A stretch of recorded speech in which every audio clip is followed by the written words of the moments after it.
السلام علیکم ورحمۃ اللہ وبرکاتہ۔ الحمدللہ، اللہ تعالیٰ کے فضل و رحمت کے ساتھ آج ہم سورہ البلد کی تفسیر سٹارٹ کرنے جا رہے ہیں، اور آج ہم اس کے شان نزول کو دیکھیں گے اور آیا نمبر 1 کی تفسیر کو انشاءاللہ تعالیٰ پڑھیں گے۔ سٹارٹ کرتے ہیں۔ یا ربی لک الحمد کما ینبغی لجلال وجہک وعظیم سلطانک، الحمد للہ رب العالمین، الصلاة والسلام علی اشرف الانبیاء والمرسلین وعلی آلہ وصحبہ اجمعین، اما بعد فاعوذ باللہ من الشیطان الرجیم، بسم اللہ الرحمن الرحیم۔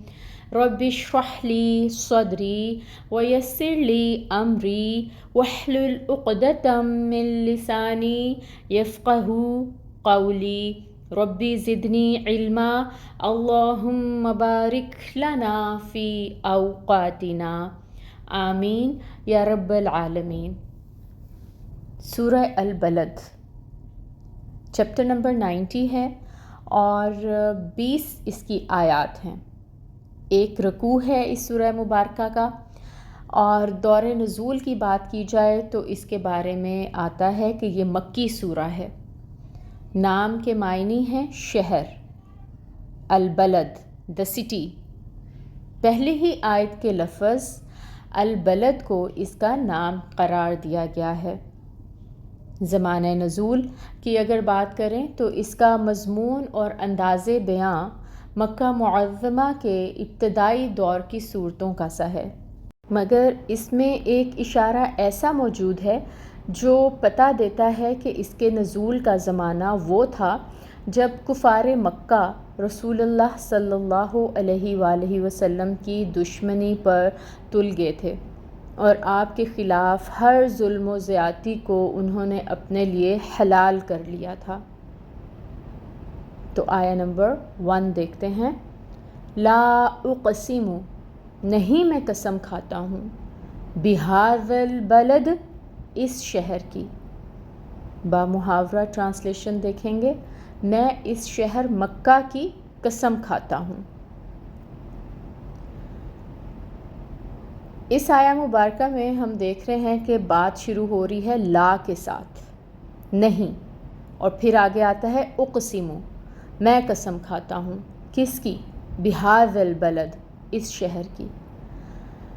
تو جو لا یہاں پر آ رہا ہے یہاں پر زائد ہے، اور یہ قسم میں تاکید پیدا کرنے کے لیے آ رہا ہے۔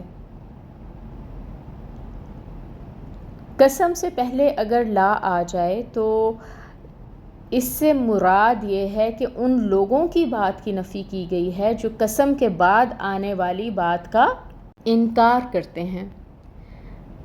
کلام کا آغاز نہیں سے کرنا اور پھر قسم کھا کر آگے بات شروع کرنا، یہ معنی رکھتا ہے کہ لوگ کوئی غلط قسم کی بات کہہ رہے تھے، جس کی تردید کرتے ہوئے فرمایا گیا کہ نہیں، بات وہ نہیں ہے جو تم سمجھ بیٹھے ہو، بلکہ میں فلاں فلاں چیز کی قسم کھاتا ہوں کہ اصل بات یہ ہے۔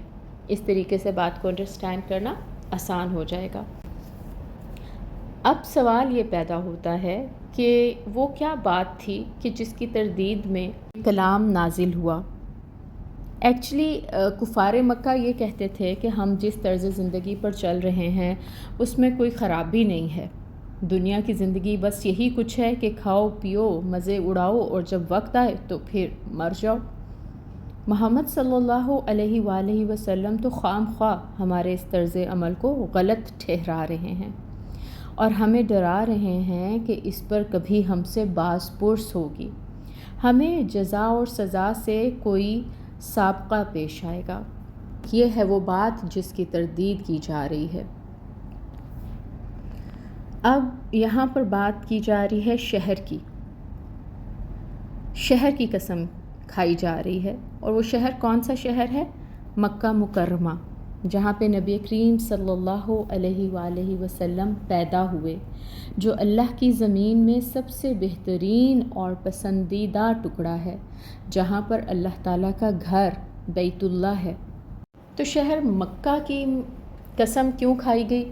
کیونکہ اہل مکہ اپنے شہر کا جو بیک گراؤنڈ تھا اس سے بخوبی واقف تھے کہ مکہ کی کیا اہمیت ہے، کس طرح ایک بے آب و گیاہ وادی میں سنسان پہاڑوں کے درمیان حضرت ابراہیم علیہ السلام نے اپنی بیوی کو اور ایک شیر خوار بچے کو یہاں لا کر بے سہارا چھوڑا، کس طرح یہاں پر اللہ کا گھر بنا، اور پھر ایسی حالت میں حج کی منادی کی گئی جب کوئی دور دور تک اس منادی کا سننے والا نہیں تھا، اور پھر کس طرح یہ شہر آخر کار تمام عرب کا مرکز بنا اور حرم قرار پایا، امن کا مقام۔